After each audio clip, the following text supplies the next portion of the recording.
Hey everyone, this is Liz Jones with the Jones Realty Group. Happy Wednesday. Today is July the 14th and I'm coming to you with our weekly market update for the Inland Valley.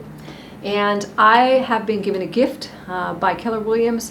They brought in the chief economist for the National Association of Realtors. His name is Lawerence Yun.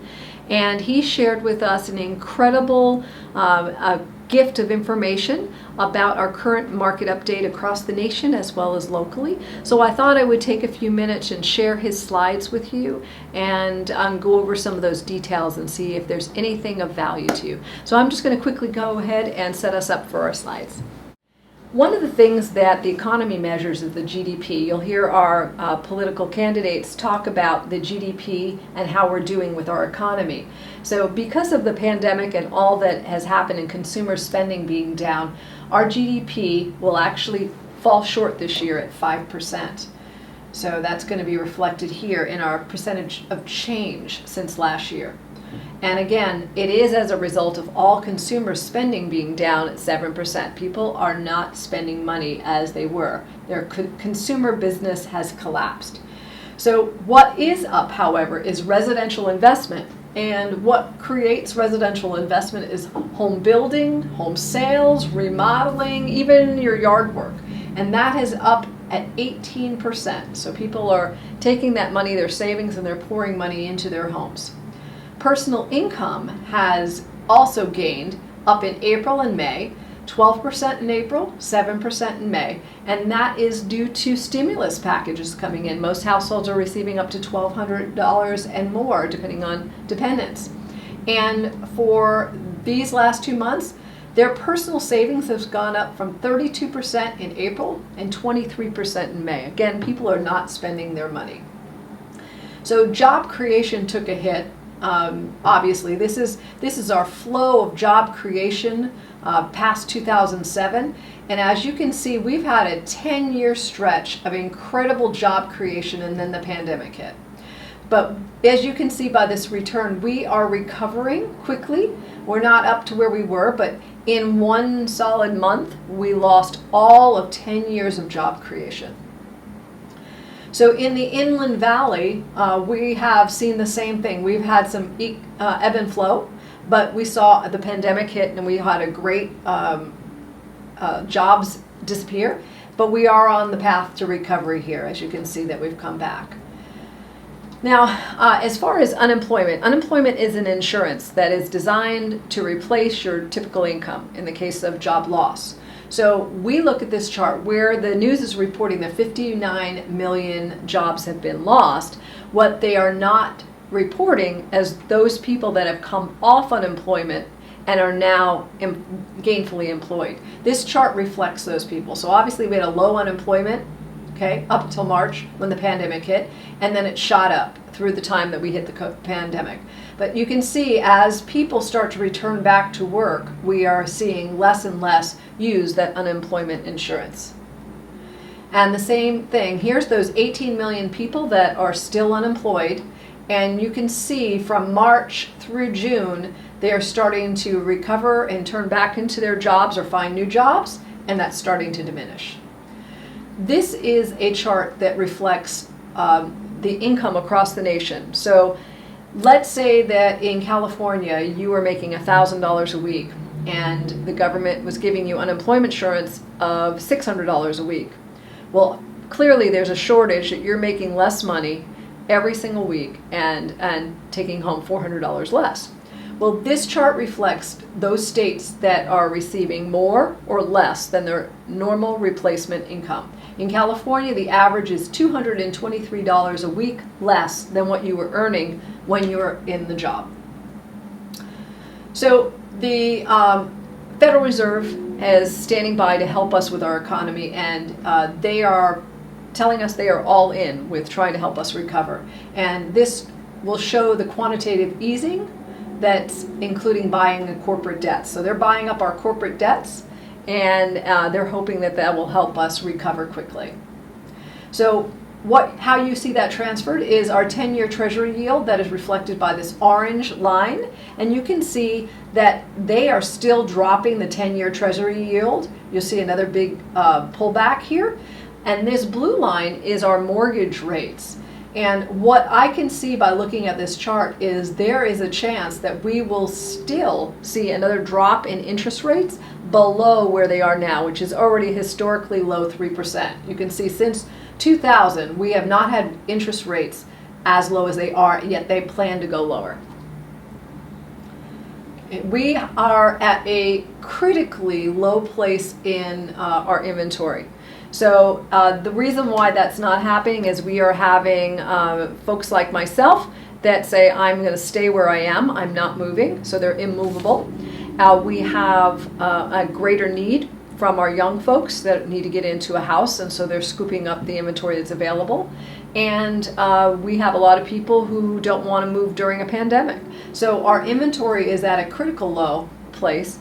That translates to a much higher price for those who put their home on the market. So you can see here, as we have our ebb and flows, these little flows are cyclical flows for the summer. Summer is when we historically have the most inventory. Winter is when we have the lowest inventory. And you can see we have been declining in the number of homes we have, and we've still been building. Our builders are selling out before they actually finish their communities. So again, May is traditionally a very busy month for us, and you can see that year over year, this May has been lower than they have been in the past with the number of homes that we have available and sales closing. But we are recovering in the number of houses that are going under contract.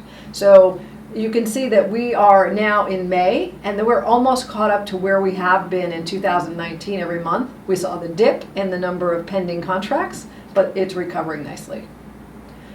So we are seeing also an increase in the number of people applying for mortgages. This is a flow from January 2020 to July of 2020. And you can see it stopped during pandemic, but it's shooting up because of low interest rates. And here again, we're talking about insufficient housing, a housing shortage. And this is the normal rate where we'd like to see it hover around here, where we have enough inventory for everybody that wants a home. And we are at a really low point in this process.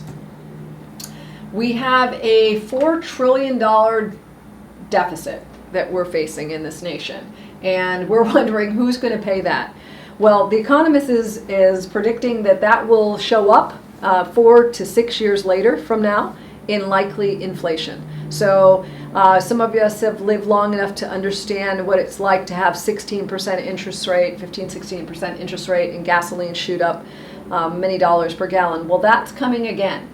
And one of the ways to hedge against inflation is to own real estate.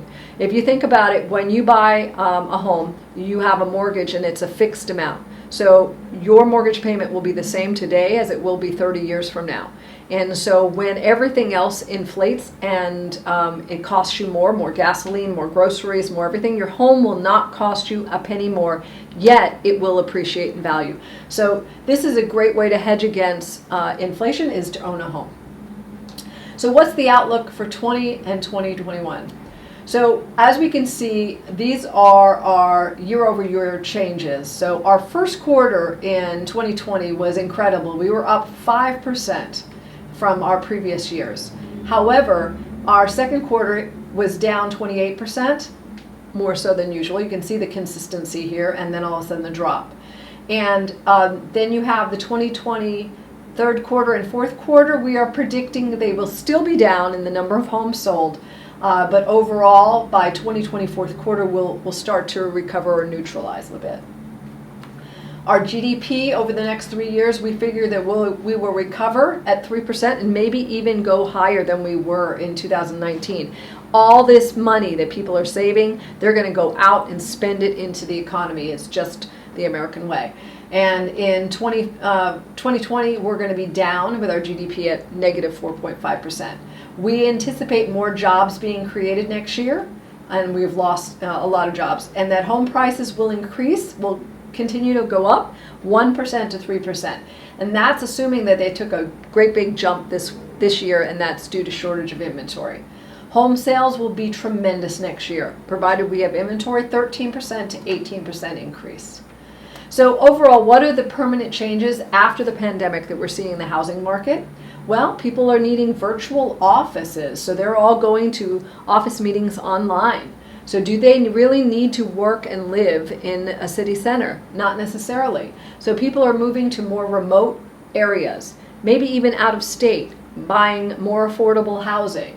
There's going to be ultimately less traffic in the city centers because fewer people will be living there, and people will be moving to the outskirts to run their business and work for their employer. And ultimately, people are getting larger houses. As they've been cooped up in their house and have to have a home office and get away from the kids and have a gym in the office, you can imagine that the trends now are returning to a larger home, which is great news for everyone that is, say, an empty nester. So now they have an opportunity to move those homes at a higher rate because they're more in demand. Well, as you can see, there's some exciting things on the horizon here. We are definitely going to see an increase next year. We have some inflation down the line, but overall we are in economic recovery, and it takes time. So if I can answer any questions about any of the slides that are here on this information, or you want to talk specifically about your house and how I might be able to help, my name is Liz Jones. I'm with the Jones Realty Group, and until next week, take care.